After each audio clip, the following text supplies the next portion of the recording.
Welcome back. This is section 6.5, Conditions for Special Parallelograms. Today, this lesson, we are going to learn to prove that a given quadrilateral is a rectangle, rhombus, or square.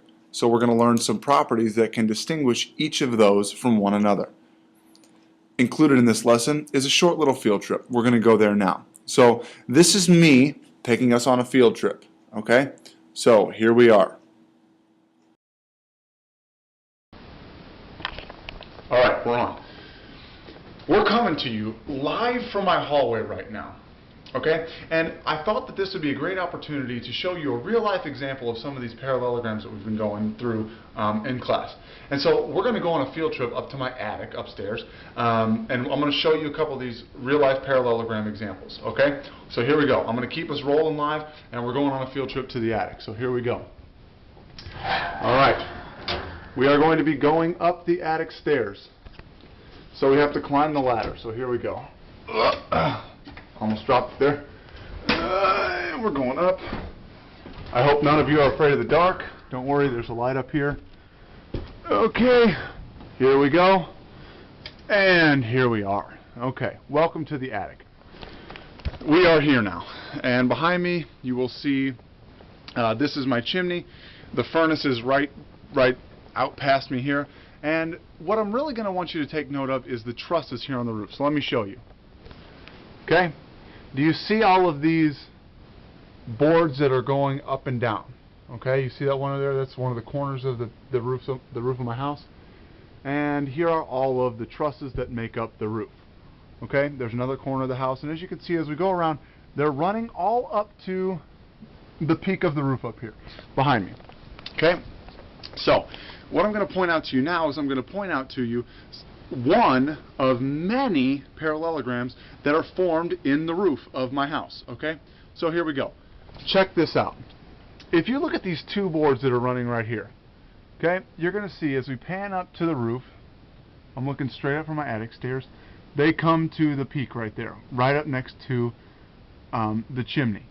Well, this is good for us because if we take a look at this and we go up this way, we are going to see, I'm going to try not to fall here, we're going to see that up here, when we get nice and close, I'll give you the angle here, these are actually 90-degree angles. These are actually 90-degree angles. This is good for us because now we know that they're at least rectangles on this end. Okay? And so I'm going to show you a little tool here. This is called a builder's square, or a carpenter's square. Okay? You can see it here. Alright? It's called a carpenter's square. And as you can see on the side, it is a 90-degree angle.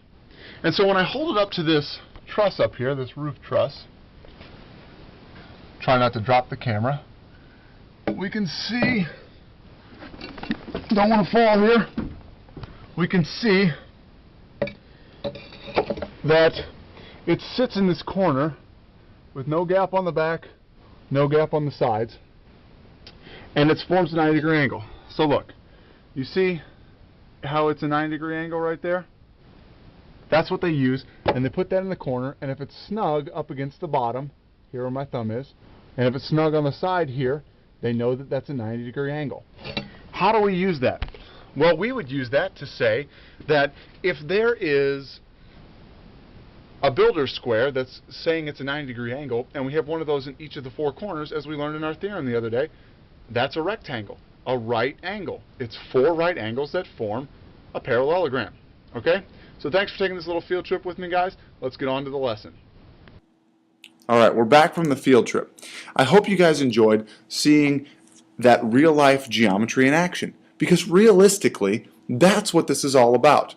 Yes, it's theorems, and it's triangles that are drawn on a page, and rectangles that are drawn on a page, and rhombuses and squares, but that's where geometry really is. It's out in the real world. We did that earlier this year with one of the projects that we had, and I was just simply showing you another example. So it was really cool to be able to share that with you guys. Okay? Let's get into the theorems from this section. This section has 5 theorems and 1 or 2 examples, and that's all we're going to do. And the last example we'll complete in class. So hopefully you guys printed out this note guide and we can go together. 651. If one angle of a parallelogram is a right angle, then the parallelogram is a rectangle. So what we can say is, because we're assuming that this one down here in the corner is a right angle, we can assume that ABCD is a rectangle. How does this work? Well, think about it. If it's a parallelogram, then supplementary angles exist in consecutive angles. So we know that this one has to be 90, and if this one's 90, then we know that this one has to be 90, and if this one's 90, we know that D has to be 90. Okay? And so you can kind of take that loop all the way around because of the properties of parallelograms. The second theorem. I hope you're pausing and you're going through and listening to this commentary, being a critical listener to this video. Okay? 652. If the diagonals of a parallelogram are congruent, then the parallelogram is a rectangle. Here I've written what we are assuming. So we're assuming that that's true. The diagonals are congruent. Well, that gives us this must be a rectangle. Okay? These are good things. So we can use these theorems now without any extra information. So if we have just these theorems and we have a shape that has certain properties, we can start to talk about that shape constructively and determine if it's a rhombus, a rectangle, or a square. In example 1, let's use one of these.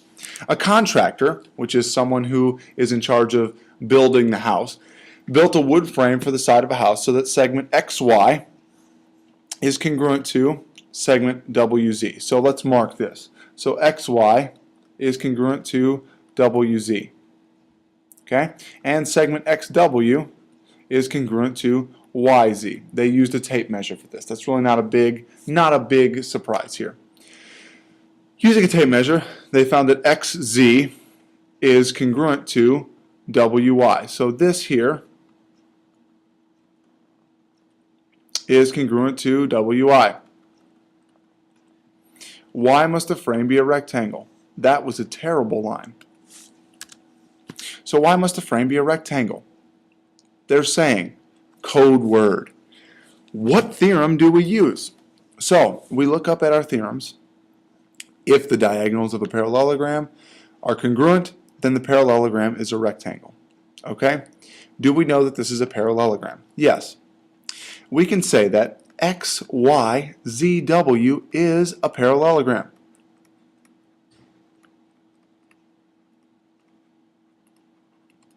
But why can we say that? Why can we say that? We're recalling prior knowledge. And it's because opposite sides are congruent. Okay? That's a theorem. So because opposite sides are congruent, X, Y, Z, W is a parallelogram. So therefore, if the diagonals are congruent, it follows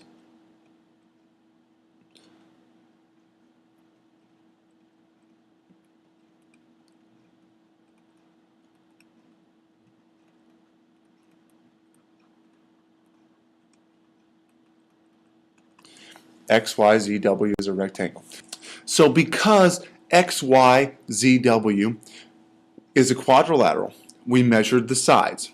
Opposite sides were congruent, therefore must be a parallelogram. Because a parallelogram with diagonals that are congruent by our theorem, so this is theorem 651, actually this is 652, sorry. By 652, it must be a rectangle. Okay? So that's how this works. We're using steps and logic to prove these things are true. Let's go down to these last three theorems. Theorem 653. If one pair of consecutive sides of a parallelogram is congruent, then the parallelogram is a rhombus. So if this side and this side are consecutive next to one another, adjacent to, excuse me, if they are congruent, then we know that because it's a parallelogram, opposite sides must be congruent. So if EF and FG are both congruent, then the one opposite of FG is congruent to it. The one opposite of FE is congruent to it. Must be a rhombus. All of them are congruent. Okay? That's how this works. 654. If the diagonals of a parallelogram are perpendicular, then the parallelogram is a rhombus, because that's the characteristic of a rhombus. The characteristic of a rhombus is if it's a rhombus, then the diagonals intersect at a 90-degree angle. That's how this works. You're using the information systematically to prove these things. Okay? Keep your eye on it. 655. If one diagonal of a parallelogram bisects a pair of opposite angles, then the parallelogram is a rhombus. Once again, just the properties of rhombuses. Opposite angles are bisected. That's where we're at right now. It's bisected. That means it must be a rhombus. Okay? Let's go through a systematic proof here. This is example 2. Hopefully you're taking notes with this, being a critical movie watcher. Okay? What we want to show is that this shape here, this quadrilateral, and let me label it. Forgot to label it. A, B, C, D. We want to show that it's a square, or we want to show that the conclusion is valid. And what they've given us is this. They've given us all this information here, and we need to interpret that to make the conclusion valid or invalid. So they've said if AB is congruent to CD, if BC is congruent to AD, and if AD is perpendicular to DC and AC is perpendicular to BD, then it must be a square. We're going to go through it systematically. Remember, square. A square is a parallelogram.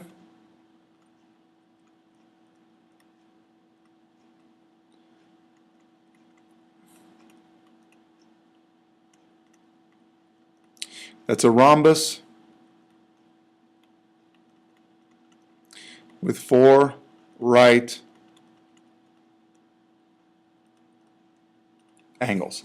It's a rhombus with 4 right angles. This is going to be huge for us because the properties of a rhombus are going to be what we use to prove that this is actually a square. Okay? So let's go through systematically. All we know about this is ABCD is a quadrilateral. So let's prove that it's a parallelogram. Well, if AB is congruent to CD and BC is congruent to AD, let's mark this. AB congruent to CD and AD and BC are congruent. So that means opposite sides are congruent. So ABCD is a parallelogram.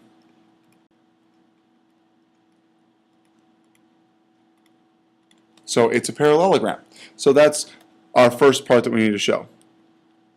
We showed that it's a parallelogram. Now let's prove that it's a rhombus.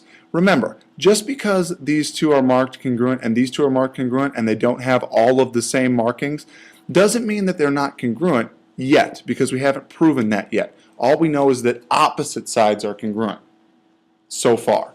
Okay, so let's look at this. If AD is perpendicular to DC, let's look at what this means. AD is congruent perpendicular to DC, so that puts a 90-degree angle right here. So that means because this is a parallelogram, by theorem, and I'm going to have to look back up because I don't remember the numbers exactly. If one right angle of a parallelogram is a right angle, then the parallelogram is a rectangle. So it's a parallelogram, and there's one right angle. So by theorem 6-5-1, ABCD is a rectangle. And that means 4 right angles. So I'm going to mark all these. Now, I have a quadrilateral. That's a parallelogram with 4 right angles. All I need to prove, so it's got 4 right angles now. All I need to prove is that it is a rhombus. Well, let's look at our last piece of information. AC is perpendicular to BD. So, AC is perpendicular to BD. So I have a right angle here. Well, look up here, guys. Look, 654. If the diagonals of a parallelogram are perpendicular, then the parallelogram is a rhombus. Diagonals are perpendicular. This is great news for us. Great news, because these are perpendicular. So by theorem 6, 5, 4, even I'm looking back. See? 6, 5, 4. A, B, C, D is a rhombus. So, put it all together. A, B, C, D is a rhombus with 4 right angles. Therefore, it is a square. 3 exclamation points, because this is exciting news for us. Our conclusion, so what I'm going to say is, in pink, our conclusion is valid. Good stuff. Okay? You've got one last problem on this sheet. If you want to try it, go ahead. We're going to go through it in class tomorrow when you guys get here. But hey, thanks for watching, and we'll see you next time.